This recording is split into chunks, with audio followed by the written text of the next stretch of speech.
മനസ്സിലെ മണിമുത്തുകൾ എന്നുള്ള ഈ പ്രോഗ്രാമിൽ വളരെ ഡിഫിക്കൽട്ടായിട്ട് ഒരു ടാസ്ക്കാണ് എന്നാണ് വരുന്ന ഗസ്റ്റിന് എല്ലാവർക്കും. എന്ന് വെച്ചാൽ മലയാളം സിനിമയിൽ അതും വെറും 5 ഫേവറേറ്റ് സോങ്സ് അല്ലെങ്കിൽ ഏറ്റവും ഇഷ്ടപ്പെട്ട അല്ലെങ്കിൽ ഏറ്റവും മനസ്സിൽ തട്ടിയ സോങ്സ് സെലക്ട് ചെയ്ത് പറയുക എന്ന് വെച്ചാൽ വല്ലാതെ ഒരു ഡിഫിക്കൽട്ട് ഒരു ടാസ്ക്കാണ്. ലെജൻഡറി മ്യൂസിക് ഡയറക്ടർ നമ്മുടെ മലയാളത്തിൽ ദൈവം നൽകിയ, ഇൻഫാക്റ്റ് ഒരു ഗായകനായിട്ട് പുള്ളി വന്ന് പിന്നെ ഒരു മ്യൂസിക് ഡയറക്ടറായിട്ട് മാറി. And one of the most brilliant composers, especially Karnataka സംഗീതം. പുള്ളിയുടെ എല്ലാ പാട്ടുകളിലും രാഗം ബേസ്ഡ് ആയിട്ടുള്ള സോങ്സിൽ കൂടി ആൻഡ് ക്ലാസിക്കൽ, സെമി ക്ലാസിക്കൽ ആയിട്ടുള്ള songs from his highness Abdullah, Bharatham, എന്നുള്ള എത്രയോ എന്താണ് ആറാം തമ്പുരാൻ, ഇങ്ങനെ എത്രയോ ബ്യൂട്ടിഫുൾ സോങ്സ് ആൻഡ് കമ്പോസിഷൻസ് ചെയ്ത രവീന്ദ്ര മാഷ്, പുള്ളിയുടെ കൂടെ വർക്ക് ചെയ്യാനുള്ള ഒരു ഭാഗ്യം എനിക്ക് കിട്ടി. അതേപോലെ തന്നെ ഈ സോങ് എസ്പെഷ്യലി കഴിഞ്ഞ ഓൾമോസ്റ്റ് 6-7 ഇയേഴ്സായിട്ട് ഞാൻ സ്റ്റേജിൽ വളരെ എൻജോയ് ചെയ്ത് പാടുന്ന ഒരു സോങ്ങാണ്. ഹിസ് ഹൈനസ് അബ്ദുള്ളയിൽ നമ്മൾ യൂഷ്വലി പ്രമദവനം അല്ലെങ്കിൽ ഗോപാങ്കണെ അല്ല ഗോപികാവസന്തം അങ്ങനത്തെ സോങ്സ് പറയും. പക്ഷെ എനിക്കതിൽ ഏറ്റവും ഒരു പെർഫോമൻസ് ഓറിയന്റഡ് ആയിട്ടുള്ള അല്ലെങ്കിൽ സ്റ്റേജിൽ നല്ല ഒരു ആംബിയൻസ് ക്രിയേറ്റ് ചെയ്യുന്ന ഒരു സോങ് എന്ന് പറയുന്നത് തുബടി മാഷാ അല്ലാ എന്നുള്ള സോങ്ങാണ്. ഖുദാ സേ ആർസ് മേരി കഭി രാത് ന ഗുസ്രേ. നിങ്ങളെല്ലാവരും മേ ബി വളരെ എന്താണ് വിചാരിക്കാത്ത ഒരു സോങ് ആയിരിക്കും. എന്ന് വെച്ചാൽ അത്രയും അങ്ങനെ ഒരു പോപ്പുലറായ ഒരു ഫിലിം ഒന്നുമല്ല, പക്ഷെ അതിലെ സോങ്സ് വളരെ ബ്യൂട്ടിഫുൾ സോങ്സ് ആയിരുന്നു. വിദ്യാസാഗർ ജിയുടെ കോമ്പോസിഷനിൽ അപ്പയും ചിത്ര ചേച്ചിയും കൂടെയും പാടിയൊരു ബ്യൂട്ടിഫുൾ ഡ്യുവറ്റ് ആണത്. കുറേ ഡ്യുവറ്റ്സ് ഉണ്ട് അവർ ഇൻഫാക്ട് പാടിയിട്ടുള്ളതിൽ. അപ്പയും സുജി പാടിയിട്ടുള്ള കുറേ ഡ്യുവറ്റ്സ് ഉണ്ട്. ആരൊരാൾ പുലർമഴയിൽ ഇങ്ങനത്തെ, പിന്നെ ആരു വിരൽ നീട്ടി, ഈ സോങ് ഉണ്ട്. വിദ്യാജിയുടെ കുറേ beautiful compositions. But this one is one of my favourites. ആ സമയത്ത് ആ സോങ് ഇറങ്ങിയപ്പോഴും ഒക്കെ എപ്പോഴും ഒരു ലൂപ്പിൽ ഞാൻ കാസറ്റ് ഇട്ട് കേട്ടുകൊണ്ടിരിക്കുന്ന ഒരു സമയമായിരുന്നു ആ സോങ് എസ്പെഷ്യലി. നിങ്ങളെല്ലാവരും കേട്ടിട്ടുണ്ടോയെന്ന് അറിഞ്ഞിട്ടുണ്ടോ, പക്ഷേ it's A very beautiful song. തീർച്ചയായിട്ടും കേൾക്കണം ഈ സോങ്. ഐ എം ഷുവർ ഇന്ന് ഓൺലൈൻ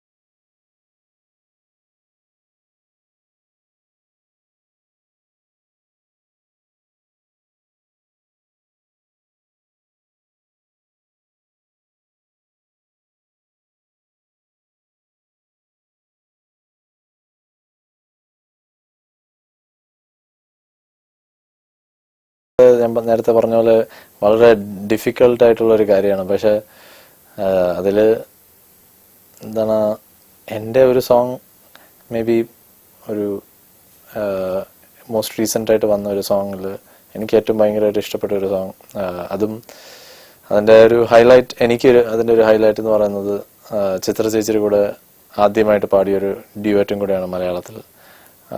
ചേകവർ എന്നുള്ള ചിത്രത്തിൽ പൂഞ്ചില്ലയിൽ എന്നുള്ള സോങ്. സോ ഇൻഫാക്ട് രാഹുൽ രാജിന്റെ മ്യൂസിക്കിൽ വളരെ കുറേ നാൾ കഴിഞ്ഞിട്ട് അങ്ങനത്തെ ഒരു ഒരു ഡിഫറെന്റ് ടൈപ്പ് ഒരു ഡ്യുവറ്റ്, അതും ചിത്ര ചേച്ചിയുടെ കൂടെ ആദ്യമായിട്ട് പാടുന്ന എനിക്കൊരു ഭയങ്കര ഒരു ബ്ലെസ്സിങ് ആയിരുന്നു. സോ അത് ഈ ഇടയ്ക്ക് ഒരു സ്റ്റേജിൽ ഞങ്ങൾക്ക് ഒരുമിച്ച് പാടാനും പറ്റി കുറച്ച് നാൾ മുമ്പ്.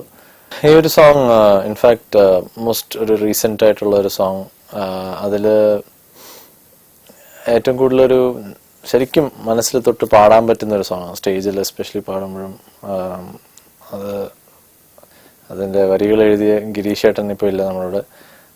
പക്ഷേ അതിൻ്റെ music director one of the most talented and എൻ്റെ കരിയറിൽ എസ്പെഷ്യലി ഏറ്റവും കൂടുതൽ ഒരു ഡിഫറൻസ് അല്ലെങ്കിൽ എനിക്കൊരു ശരിക്കും പിന്നെ ഒരു റീബർത്ത് മലയാളത്തിൽ തന്ന ശ്രീ എം ജയചന്ദ്രൻ ചേട്ടൻ. പുള്ളിയുടെ മ്യൂസിക്കിൽ പാടിയൊരു ഉഗ്രൻ ഒരു ബ്യൂട്ടിഫുൾ സോൾ ടച്ചിങ് അമ്മേനെ പറ്റിയുള്ള ഒരു പാട്ട്, അമ്മ മഴക്കാർ എന്നുള്ള പാട്ടാണ് one of my most touching, most sentimental songs of recent times എന്ന് പറയുകയാണെങ്കിൽ ആ സോങ് ഞാൻ പറയുള്ളൂ. In fact one of my most favourite songs, എനിക്ക് കൊച്ചിലേത്തോട്ട് ഞാൻ കേട്ട് ഇൻഫാക്ട് പഠിച്ച് പാടിയിട്ടുള്ള സോങ്ങിൽ ഒരു ബ്യൂട്ടിഫുൾ സോങ്, സ്റ്റേജിലൊക്കെ കുറേ പ്രാവശ്യം പാടിയിട്ടുള്ളൊരു സോങ്, ജോൺസൺ മാഷിൻ്റെ മ്യൂസിക്കിൽ ഞാൻ ഗന്ധർവൻ എന്നുള്ള പടത്തിൽ ദേവാങ്കണങ്ങൾ കൈയൊഴിഞ്ഞ താരകം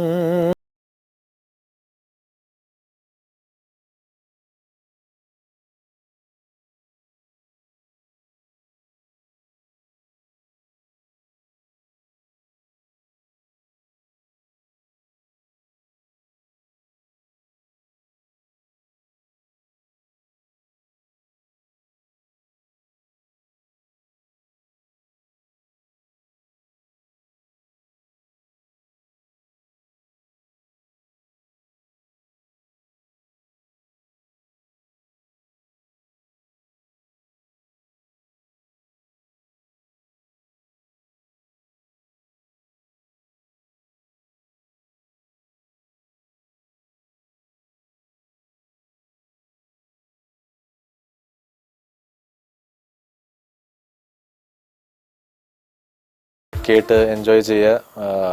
എൻ്റെ ഓൾ ടൈം ഫേവറേറ്റ്സിൽ തന്നെ ഒരു 5 ഞാൻ സെലക്ട് ചെയ്യാൻ പറ്റിയെന്ന് മാത്രമേ ഉള്ളൂ. ഇതിനെക്കാട്ടിലും എത്രയോ നല്ല നല്ല സോങ്സ് നമ്മളെല്ലാവരും കേട്ട് ആസ്വദിക്കുന്ന കുറേ മ്യൂസിക് ഡയറക്ടേഴ്സ് ചെയ്തു വെച്ചിരിക്കുന്ന ബ്യൂട്ടിഫുൾ മുത്തുക്കൾ പോലെ നമ്മുടെ മലയാള ഇൻഡസ്ട്രിയിൽ ഇനിയും നല്ല നല്ല പാട്ടുകൾ വരട്ടെ എന്ന് പ്രാർത്ഥിക്കുന്നു. ഇനിയും ഒരു 10 വർഷം കഴിഞ്ഞ് പറയുമ്പോഴത്തേക്കും ഇപ്പോൾ വന്നിരിക്കുന്ന കുറേ മ്യൂസിക് ഡയറക്ടേഴ്സിൻ്റെ ഒക്കെ പാട്ടുകളും പറയാൻ പറ്റട്ടെ എന്ന് ആഗ്രഹിക്കുന്നു. ആൻഡ് ഹോപ്പ്ഫുള്ളി വേറെ ഈ ഷോയിൽ ഗസ്റ്റ് ആയിട്ട് വരുന്നവരൊക്കെ എൻ്റെയും നല്ല സോങ്സ് ഒക്കെ ഹോപ്പ്ഫുള്ളി അവരുടെ ഫേവറേറ്റ്സ് ആയിട്ട് പറയുമെന്ന് പ്രാർത്ഥിക്കുന്നു. Thanks to all your listeners, music lovers. Especially ഇതൊരു സോങ്സിനെ പറ്റിയുള്ള ഒരു ഇതെന്ന് പറയുമ്പോഴത്തേക്കും എല്ലാവർക്കും മ്യൂസിക് ലവേഴ്സ്, ശരിക്കും die hard fans of music, Malayalam music, ആകെ ഒരു message with all the love നിങ്ങളുടെ അടുത്തൊക്കെ നിങ്ങൾ തരുന്ന എൻകറേജ്മെൻറ്റും പ്രാർത്ഥനയൊക്കെ കാരണം കൊണ്ട് ഞങ്ങളിവിടെ ഇരിക്കുന്നത്. ആൻഡ് അതിന് ഏറ്റവും വലിയ നന്ദി. പക്ഷെ ഒരേ ഒരു കാര്യത്തിന് മാത്രം നിങ്ങൾ നന്ദി തിരിച്ച് ഞങ്ങൾക്ക് ഒരു അതിനെക്കാട്ടിലും വലിയൊരു കാര്യം ചെയ്യാൻ പറ്റുന്നത് പൈററ്റഡ് CDs വാങ്ങിക്കാണ്ടിരിക്കുക. Stop piracy and help us. Thank U.